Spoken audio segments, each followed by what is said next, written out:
ঢাকায় হেলমেটবিহীন দুই লেডি বাইকারকে থামিয়েছে সেনা সদস্য এবং দেখছেন মেয়েটি কিন্তু কানে ধরেছে সেনা সদস্যের সামনে এবং হাত জোর করে তিনি ক্ষমাও চেয়েছেন, তারপরেও কিন্তু রেহাই পাননি। এই মুহূর্তে যৌথ বাহিনীর অভিযান চলছে হাতিরঝিলে এবং যারা নিয়মকানুন মানছেন না তাদেরকে বিভিন্নভাবে যে আইনানুগ ব্যবস্থা সেটি নিচ্ছে যৌথ বাহিনীর সদস্যরা। আমরা দেখলাম দুজন লেডি বাইকার, তারা হেলমেট ছাড়াই এই রাতের মধ্যরাতে যাচ্ছিলেন হাতিরঝিল দিয়ে এবং তাদেরকে থামিয়েছেন সেনা সদস্যরা এবং জিজ্ঞাসাবাদ করা হবে এখন। এবং তাদের কাগজপত্র ঠিক থাকলে শুধু হেলমেট ছাড়া যে আইনানুগ ট্রাফিক আইনের যে মামলা রয়েছে সেটি দেওয়া হবে। দেখছেন এই মুহূর্তে পুলিশ এবং সেনা সদস্যরা তার কাগজপত্র চেক করছেন এবং চেক করার পরে কিন্তু তার বিষয়ে কী ব্যবস্থা নেয় সেটি কিন্তু আমরা দেখতে পাবো।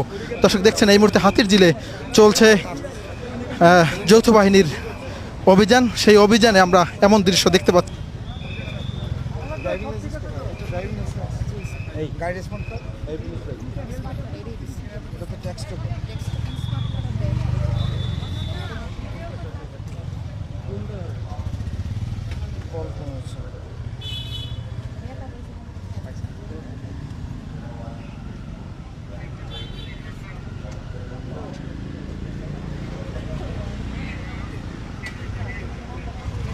ওইভাবে তো শো করলে হবে না। না, আমার ওইটা দেখালেই তো হয়ে যায় শুধু। আর নো হার্ড কপি লাগবে।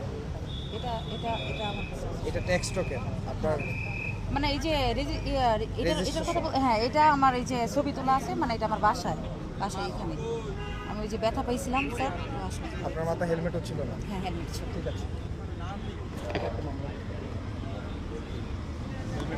হেলমেট নাই। ব্যথা পাইছিল বাসায়। আপনি তো এখান থেকে বাইক ঘোরানোর চেষ্টা করছিলেন। না, দাঁড়াইছিলাম এখানে।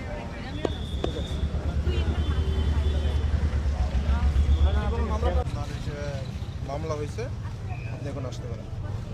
ড্রাইভিং লাইসেন্স রেখে দিচ্ছি না? হ্যাঁ, ওটা রেখেছে। আপনি মামলা ভাঙাইয়া ড্রাইভিং লাইসেন্স নিয়ে যাবেন। কোথায় থেকে নিয়ে যাবো স্যার? এটা হচ্ছে আপনার তেজগাঁও অফিস আছে, ট্রাফিক অফিস।